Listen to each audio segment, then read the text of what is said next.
So in this video we are going to take a close look at something pretty damn awesome. It's the Moqi i7s, and the reason why I call this the handheld that has basically the best from both worlds, because this is an Android tablet in combination with a handheld. I already did some reviews here on the channel of more like similar products, but there is a slightly difference. Not only the price is the difference, but also the capabilities of to run Android games and all the other great stuff like emulation. So in this video I want to take a close look at this device, show you what you're going to get, and in the end just to see if this thing is worth your money. Because again, this thing is not cheap and they are retailing for around 400 euros. Depends a little bit where you buy it, but in the end they are freaking expensive. But okay, so let's talk about the specification of the device itself.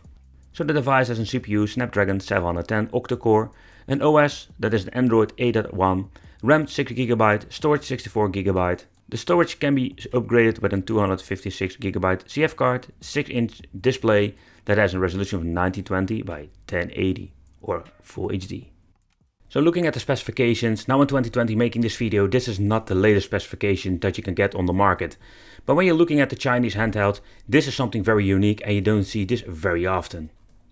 So the i7s have been improved in many ways. So here on the left side we're finding the D-pad and an analog stick. So the analog stick itself is more similar like the Nintendo Switch. I have this feeling that it is less of a travel, but they are very responsive. The D-pad, that is a different story. It's similar to the PS Vita, but not the same quality. That is a very clickish feeling, but I can already tell when playing some fighting games, it is very responsive. So at the right side we're having exactly the same joystick and we're having the 4 buttons. So when you're looking at the decals, they are using the decals of the Moqi i7s brand, and they have a very nice clickish feeling. I must say you really need to get used to it, but when playing with it, it plays very nice. Alright, so let's take a close look at the top side of the handheld itself. Because with this handheld there are not a lot of buttons.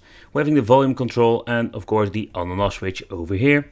The shoulder buttons are perfectly placed, but the main problem I'm having with this device is that we don't have 4 shoulder buttons with nowadays. A lot of handhelds have these simply because we need them for PlayStation 1 emulation.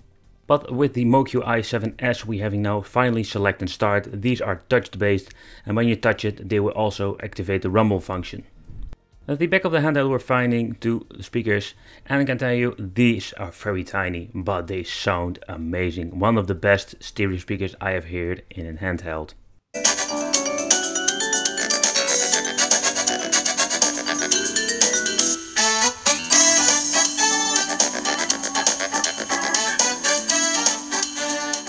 And you can hear these speakers are one of the best I've heard and I love them.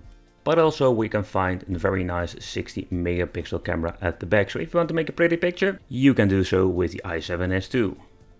And at the bottom we're finding the headphone jack out, and here we're having the Type-C for charging and data transfer. Keep in mind there is no HDMI solution for this, so far I know you can't connect it to your television. It also includes, by the way, a very nice power adapter, and use this because it charges very fast in a couple of hours. The backplate itself can be removed and you need to be very gentle, and they clicked it on very well, so that is a very nice job if you ask me. But when you take a close look inside you can see we're having the 2 SIM card slots, we're having CF card, and of course the big boy, the 6000 mAh lithium battery inside. I didn't mention it before, but basically it's a mobile phone, so if you want to you can use dual SIM capabilities. You can expand your memory with 256GB. It depends of course how you're going to use your device itself. I used it for a couple of days, but I didn't use the smartphone function, and I did play some basic indie games on it. So, but if you want to play some, let's say, high demanding games and use it all day long, it will give you a couple of hours. The display itself is a 6-inch 60Hz display, IPS Full HD, multi-touch capabilities, and I can tell you that it responds very well, and doesn't even matter what kind of game you're playing and how you want to play it. The display itself is beautiful, it's colorful, and I personally really love it.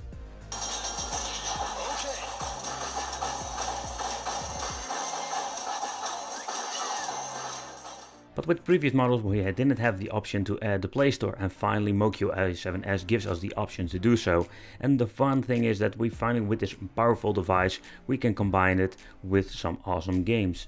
So to begin with, let's play Call of Duty. Call of Duty is a very high demanding game and I can already tell you it runs pretty smooth.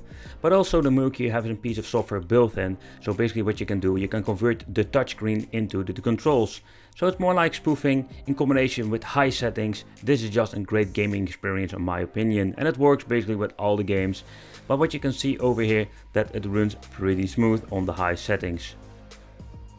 But when it comes to the Wi-Fi chipset, this is very powerful and a very fast chipset in this machine. So besides the point that we can play the games on very high quality, we also can play it very smoothly online.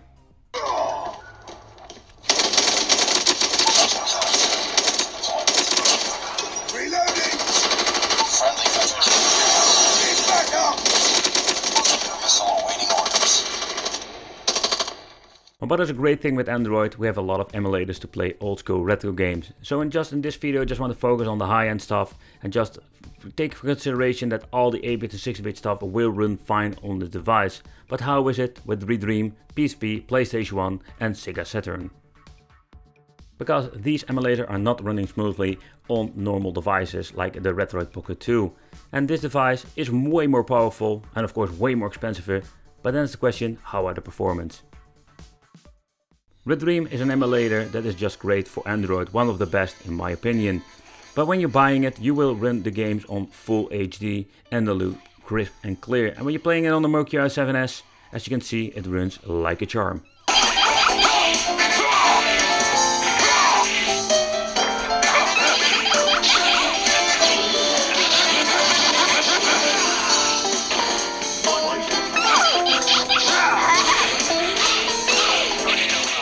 So PS1 is not a platform that is high demanding nowadays, because a lot of stuff can run at your mobile phone included.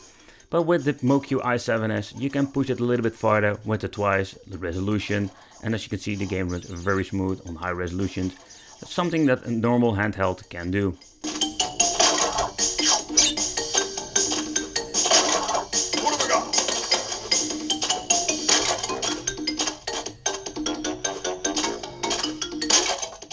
So it is possible to run Sega Saturn on the Moqi i7s, but it is not running perfectly. If this is a problem with the hardware combination of the software, or the games are so hard to emulate that we just need more power, even more than it has with the Moqi i7s.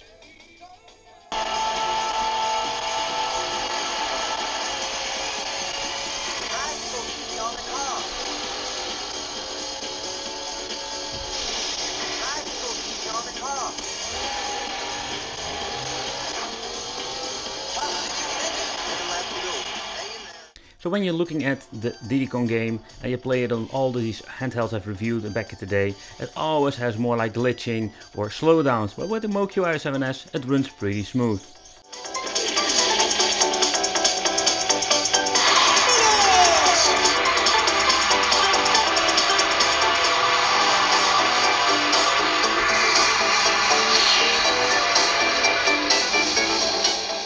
Okay, so PSP is a platform that nowadays very common on handhelds, but I didn't see a handheld that runs the games perfectly on the full FPS.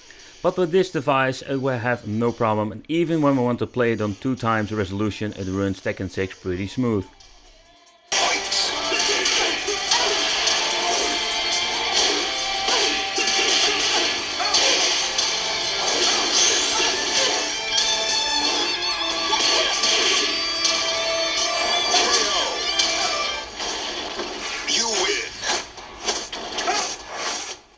But even with the i7s we have a mixed bag when it comes to GameCube.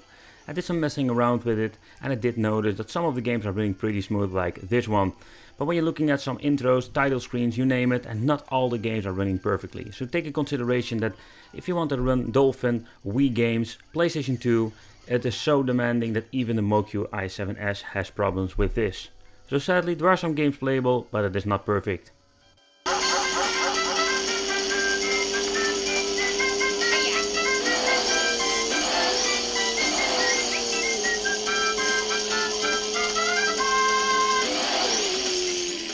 But if you're searching for a handheld that plays basically everything, the big price tag of this device is maybe a little bit of a letdown, but it's just a great device when it comes to features, sound, display, you name it.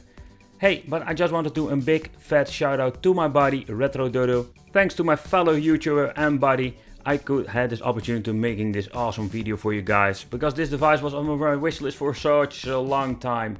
But okay, this is what you're going to get. I hope you have a better idea. Consider subscribing, hit the bell. If you have any questions, you can all leave in the comments. And I am planning to make a video about the i7s, especially only based on emulation, because this was more like quick view of the both worlds, because we can play Android games, but also we can emulate games.